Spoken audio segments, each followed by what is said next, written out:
It's a little ironic that one of my favorite things to help people with is fertility, since we chose not to have children.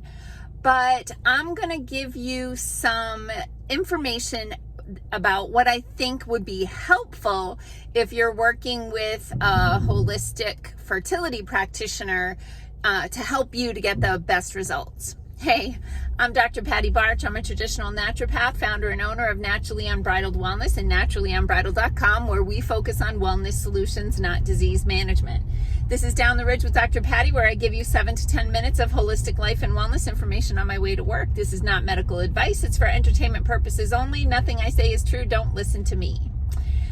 Okay, so a little backstory, because a lot of people, it's been interesting to have chosen not to have children, because people's interpretations of that can be entertaining.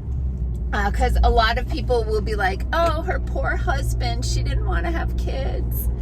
And it was a second date conversation, like literally the second date, because it's a deal breaker. If one person wants kids and the other person doesn't want to have kids, you better nip that in the bud before you fall in love with somebody that has a different vision for how they want their life to go.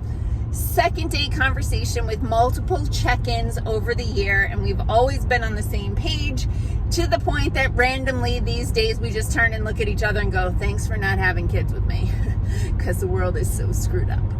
Anyway, other things that were entertaining when I was younger, I didn't get married till I was 32, and when I was younger, people would be like, you're too picky, which, you know, I interpret as, you should settle for someone just so you can fit into the box that we want you in.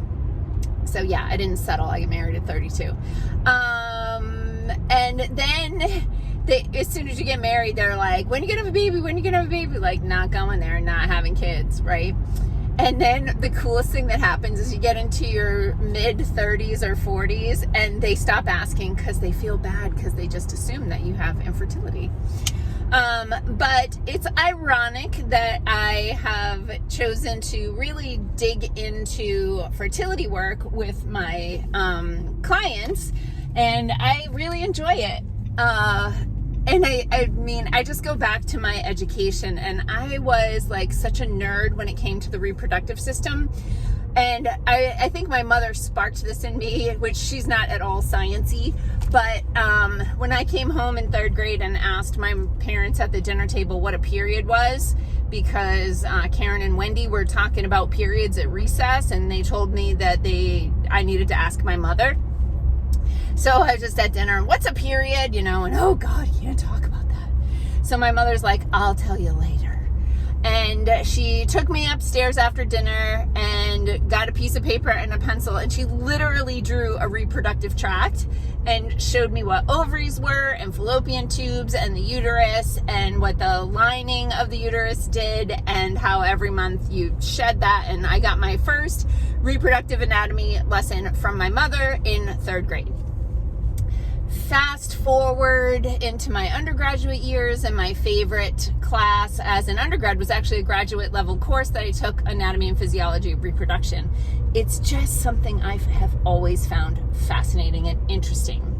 So I started working with fertility clients right away. One of my first fertility clients was actually a former student of mine. I taught high school for 7 years, and one of my students had reached out to me, and she's like, hey, I'd been on the depot shot for, you know, a few years, and it should have expired back in October, and it's 6 months after that, and I'm still not getting pregnant, and blah, blah, blah, blah, blah.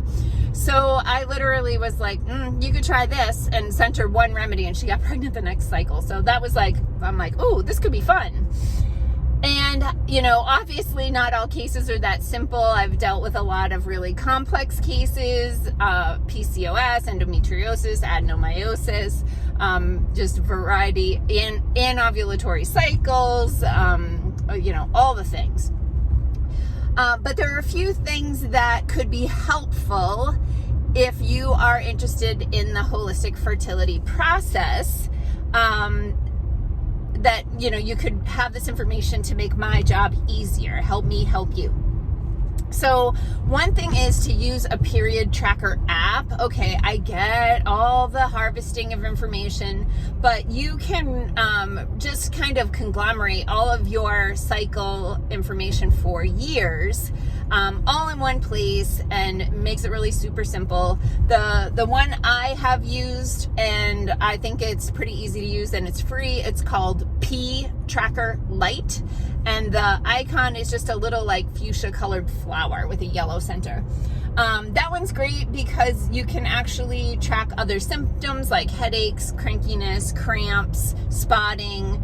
And you can actually add your own symptoms like, clotting, that sort of stuff. So anyway, it's really important to track your menstrual cycle because roadkill.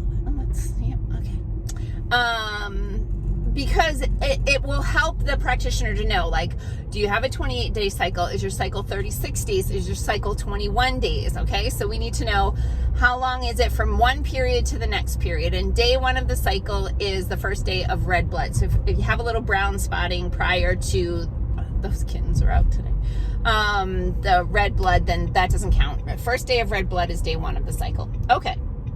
The other thing that's helpful is to track ovulation. I understand that fertility clients, by the time they've come to me, obviously they've been struggling for a while and they have a little bit of PTSD about their tracking their cycle and stuff, but it's really important. You can get pregnancy tests and ovulation tests at the dollar store. So super cheap to do, super easy to do, pee on the thing. I know, let's not even talk about all that plastic going into the landfills, but it is important to track ovulation because I've had women who have a 28-day cycle, but they don't ovulate until like day 17, 18. So I'm like, that's not good. We need to back that up a little bit. We need to work on the follicular phase of your cycle.